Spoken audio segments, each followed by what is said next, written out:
আয়োজিত প্রাথমিক সদস্য সংগ্রহ ও নবায়ন অনুষ্ঠানের আজকের প্রিয় ভাজন সভাপতি সিদ্ধিরগঞ্জ থানার ভারপ্রাপ্ত সাধারণ সম্পাদক জনাব আবুল হোসেন আবুল ভাই, আমাদের মাঝে আরো উপস্থিত থাকবেন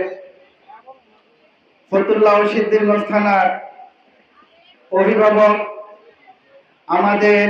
নারায়ণগঞ্জ 4 আসনের মধ্যমণি, যার আদর্শে অনুপ্রাণিত হয়ে আমরা সিদ্ধিরগঞ্জ থানার একটি সুসংগঠিত এবং সুশৃঙ্খল কমিটির মাধ্যমে আমরা সিদ্ধিরগঞ্জ থানার বিভিন্ন এলাকায় যেভাবে আমাদের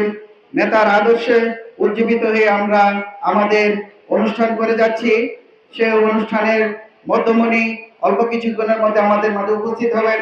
এবং আরো উপস্থিত হবেন আমাদের সিদ্ধিরগঞ্জ থানার সম্মানিত সভাপতি জালকুড়ি কৃতি সন্তান এবং সিদ্ধিরগঞ্জ থানার বরিষ্ঠ নেতৃত্ব দানকারী সংগ্রামী সভাপতি জনাব মাজেদুল ইসলাম মাজেদ ভাই সহ উপস্থিত সিদ্ধিরগঞ্জ থানার 5 নং ওয়ার্ডের বারবার নির্বাচিত কাউন্সিলর জনাব জিএম সাদরিন, আরো উপস্থিত আছেন সম্মানিত নেতৃবৃন্দ এবং এই 4 নং ওয়ার্ডের সমস্ত সামনের সারিতে আমার মা ও বোনেরা, আসসালামু আলাইকুম। আমরা প্রাথমিক সদস্য এবং নবায়ন প্রসঙ্গে আমাদের সব জায়গায় একই নির্দেশনা যে আমরা যাতে আওয়ামী দোসর যারা আমাদের মাঝে এসে গাপটি মেরে বসে আছে তাদের থেকে সতর্ক থাকি এবং আমরা প্রত্যেকটি ওয়ার্ডে যাতে আমরা যারা ওয়ার্ডের দায়িত্বে আছি তারা যাতে সূক্ষ্ম দৃষ্টি দিয়ে এবং আমাদের সব দিক চোখ কান খোলা রেখে আমরা আমাদের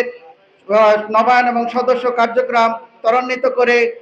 আমরা একটি সুশৃঙ্খল বিএনপি জাতি গঠনে এবং যে আত্মনির্ভরশীল জাতি হিসেবে আমাদেরকে উজ্জীবিত করবে সেই আশা ব্যক্ত করে আমি আমার সংক্ষিপ্ত বক্তব্য শেষ করছি। আসসালামু আলাইকুম। বাংলাদেশ জিন্দাবাদ।